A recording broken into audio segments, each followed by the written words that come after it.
Swords of X and Y are a super cycle, a cycle completed over multiple sets that were originally known for their very high power level. These equipments first show up in Darksteel, and eventually we got a sword for each of the 10 color pairings in Magic. The combination of these cards' high power level and the fact that their equipment, a normally weak card type, have allowed the cards to be something of a fan favorite cycle amongst players. So today we're going to go over all 10 swords and rank them from worst to best. And before we begin, we'll mostly be looking at their play in competitive formats and only considering commanders secondarily. Starting us off at number 10, we have the weakest of the 10 swords, Sword of Sinew and Steel. Like all the swords, this is an artifact equipment with a mana cost of 3 and an equip cost of 2 that gives +2/+2 and protection from 2 colors to the equipped creature. Sword of Sinew and Steel gives protection from black and red, meaning that creatures can't be blocked, targeted, damaged, or equipped by anything that's black or red. All the swords also have a unique combat trigger ability. In this case, whenever the equipped creature deals combat damage to a player, you may destroy up to 1 target planeswalker and up to 1 target artifact. The part of the swords that they all share, the cost to play, the +2/+2, and protection from 2 colors, are all generically good. They make a creature large enough to be a threat without costing too much, and protection is very good in certain matchups.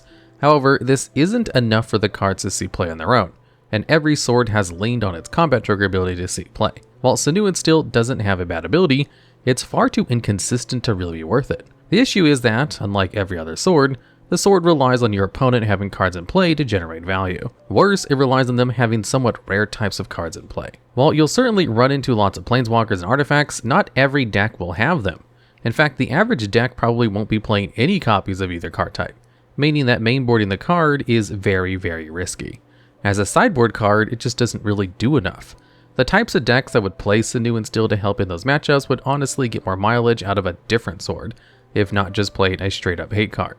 Sinew and Steel also is printed in a very unfortunate place, being printed in Modern Horizons, meaning it was never legal in Standard.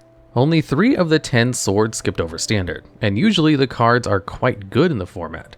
This means that Sinew and Steel skipped over the one format where it would have had the best chance to make a competitive splash. While it may be arguably more powerful than some of the other swords, it's still seen far less success, the least competitive success of any of the swords. It also isn't looked too favorably on a commander, leaving it without a real place to shine. Sinew and Steel isn't exactly a weak card, but it's not exceptional at what it does, and unfortunately, in the formats where it's legal, you had to be exceptional to see play. And at number 9, we have Sword in Truth and Justice. This is an equipment that costs 3, equips for 2, gives +2/+2, and protects the creature from white and blue. When the equipped creature deals combat damage to a player, you get a +1/+1 counter on the equipped creature, then you proliferate. This means you choose any number of permanents or players with counters on them, then put an additional counter on each kind that are already there. This is another sword printed in Modern Horizons, which means it never got a chance at Standard. Truth and Justice has what might be the weakest ability of any of the swords. The only real reason it's better than Sinew and Steel is that it doesn't ask your opponent to set things up for you. Proliferate can be a very strong ability, but it does require some setup. You need a good number of cards with counters on them to really get value out of the ability. Unfortunately, this is anything but consistent, and decks that do rely on counters just can't quite afford a card like Truth and Justice. One of the most countered focused decks in Modern is Hardened Scales Affinity, a deck based around the enchantment that, for 1 mana, makes it so that whenever a creature you control get a +1/+1 counter, they get an extra one. But combining this with cards like Walking Ballista, you can put out a surprisingly huge amount of damage. Truth and Justice could theoretically do a lot in a deck like this, but the highest cost to cast and equip made it too slow to really put it to any work. The thing is, for an equipment to see competitive play, it has to make any creature a threat on its own. Otherwise, you need too many cards in play for the cards to work, and they end up being far too susceptible to removal. Truth and Justice just ask for too much help to start putting in the work. And at number 8, we have Sword of Hearth and Home. Like all the swords, it's an equipment that costs 3 to cast, 2 to equip, and gives +2/+2. It protects the creature from green and white, and its combat trigger makes it so that when the creature hits a player, you exile up to 1 target creature you own, then search your library for a basic land card and exile it. Then you return each of the exile cards to the field under your control and shuffle. Hearth and Home was also printed in Modern Horizons, a factor that has proven itself something of a death sentence for the swords. The card has a powerful on-combat trigger that can generate a ton of value. By flickering a creature with an enter the battlefield trigger, such as Icefang Coatl, you can reuse any enter or leaves battlefield triggers every time the creature deals combat damage to a player, on top of ramping yourself. This means the Sword of Hearth and Home can have the most powerful combat trigger of all the swords, given you're blinking a strong enough creature. However, the card does have a few issues. The big one is that it requires you to have a creature to wear it on top of having a creature worth blinking. On top of that, the creatures with enter battlefield triggers that are more powerful than the other swords are usually quite expensive. While you can blink Coatl, that's not outperforming cards like Sword of Forge and Frontier or Fire and Ice. You'll need a creature that costs around 4 or so mana for a strong enough ETB effect to outpace these cards, which is just too high of an ask. So why is this card so high on this list? Well, because it's very popular in Commander, far more so than Sinew and Steel and Truth and Justice are. So while the card isn't necessarily more competitive, it's still the stronger card overall. And at number 7, we have Sword of Once and Future. Once again, this equipment costs 3 to cast, costs 2 to equip, and gives the creature +2/+2, and in this case protects it from blue and black. Whenever the equipped creature deals combat damage to a player, you surveil 2, meaning you look at the top 2 cards of your library, then either put them into your graveyard or back on top of your library in any combination you want. And then you can cast an instant or sorcery card from your graveyard without paying its mana cost. Then you exile that card. This is the first of the swords that actually did get a shot at Standard, which is really good for Once and Future, as that's the only place the card has really seen play.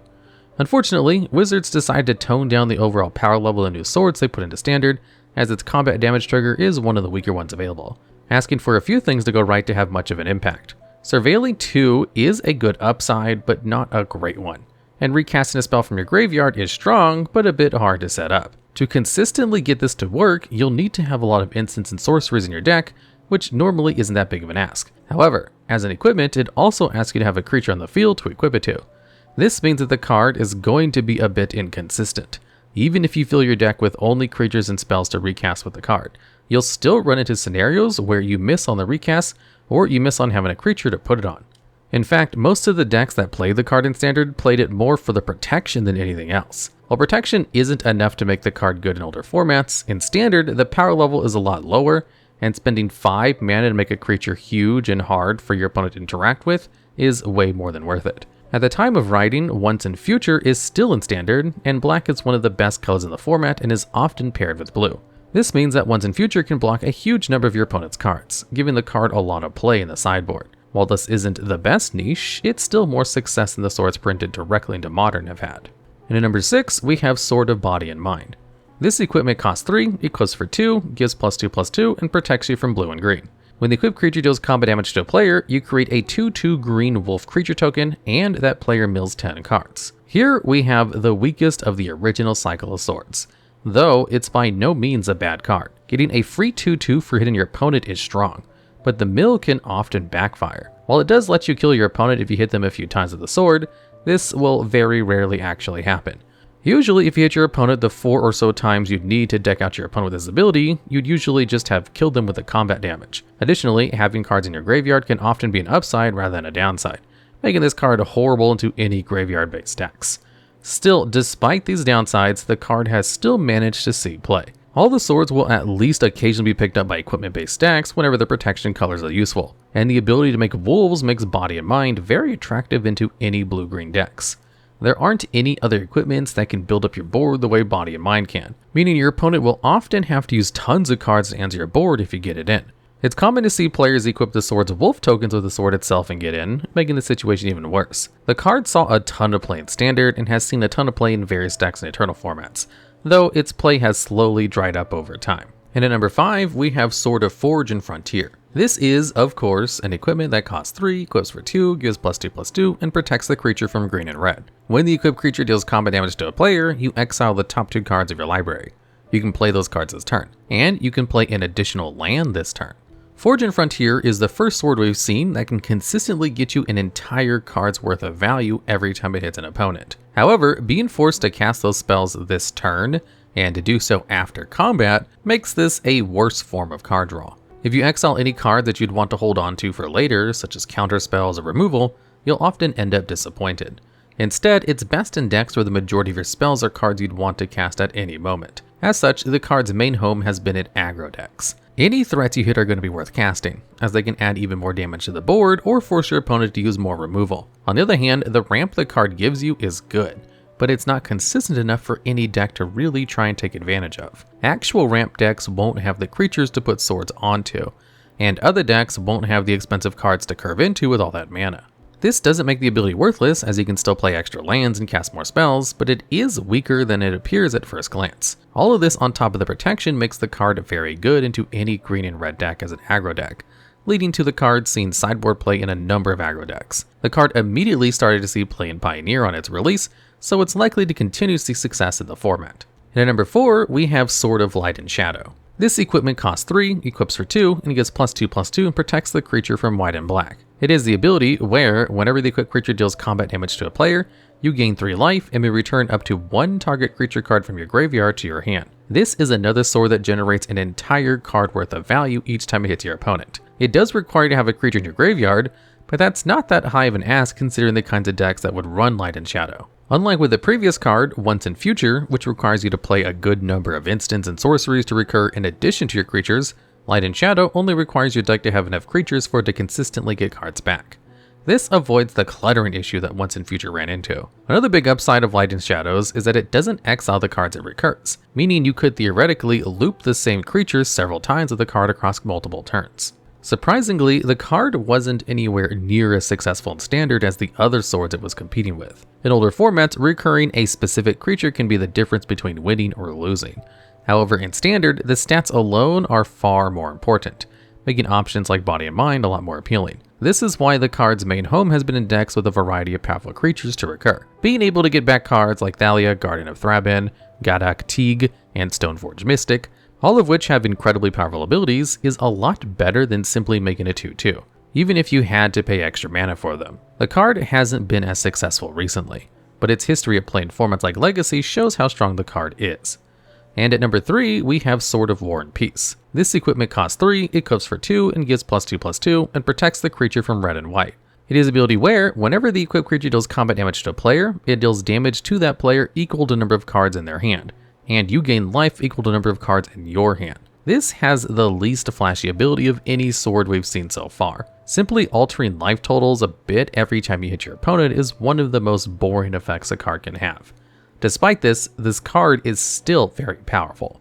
The main purpose of equipment is to make a creature more threatening, and War and Peace does a great job of that. In terms of trying to deal damage to your opponent, War and Peace is probably the most powerful. The damage it deals is anything but trivial, and the life gain makes trying to race someone with an active War and Peace very difficult. However, the card most shines in very particular matchups. Control decks will often have very full hands, making a single War and Peace trigger deal a ton of damage. On top of that, protection from red and white has often been the perfect colors to help against these decks. For an example, Miracles was one of the best decks in Legacy for a long time.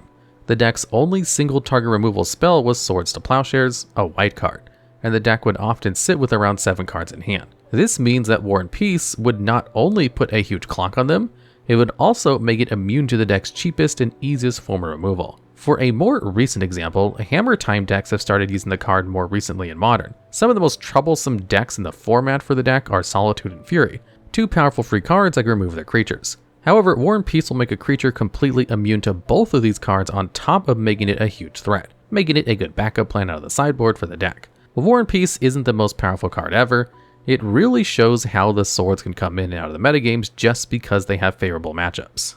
And at number 2, we have Sword of Feast and Famine. This equipment costs 3, it goes for 2, gives the creature +2/+2, and protects it from green and black. It is the ability where, whenever the equipped creature deals combat damage to a player, that player discards a card and you untap all lands you control. Feast and Famine is, ironically, a very feast or famine card. A lot of the time, the trigger just isn't good enough to be worth it. If you don't have anything to cast with a lot of extra mana, the card won't do anything. However, when you do have another spell to cast, it becomes an unbelievably good card. The ability to essentially double your mana every turn can let you quickly outpace your opponent. Being able to simply do more in your turns is invaluable. There's a reason why getting mana is considered one of the 2 strongest effects in the game, alongside drawing cards. And with all that extra mana, you could play some draw spells if you wanted. The only downside is if you don't have anything to spend the mana on, which can be gone around if you have a mana sink, like for example, Olivia Voldaren.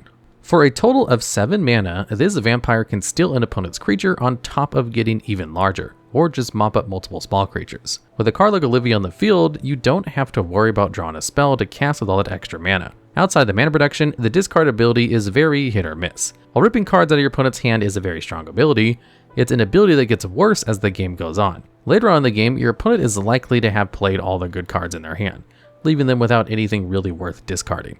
Despite that, half of the ability being a bit underwhelming, the card has been incredibly successful. not only in 60 card formats, but in Commander as well. While it's not a big concern for this list, Feast and Famine is inarguably the best sword in Commander, the place where they honestly see the most play nowadays.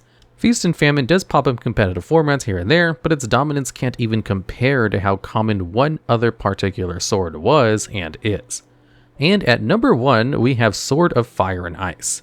This is an equipment which costs 3, equips for 2, gives +2/+2, and protects you from red and blue, and has the combat trigger where you draw a card and it deals 2 damage to any target. Fire and Ice has the best trigger of any sword by a pretty wide margin. Drawing a card is obviously good, but the ability to shock anything you want once a turn is extremely powerful. Not only can it kill your opponent very quickly by pointing the damage at them, it can also obviously be used to remove small creatures. If Fire and Ice is not a creature and your opponent can't block it, they can't cast any 2 toughness creatures. At least not any that don't answer whatever has a sword on it.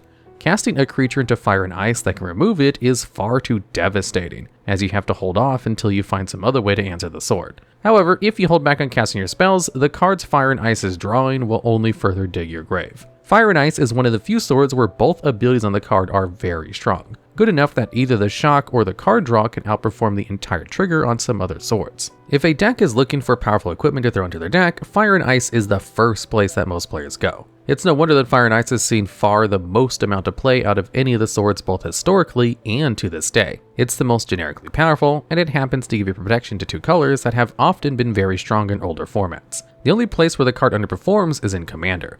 But the play that Fire and Ice has seen in 60 card formats far outpaces Commander in terms of relevance to the overall game. Alright, and with that, that's every Sword of X and Y ranked.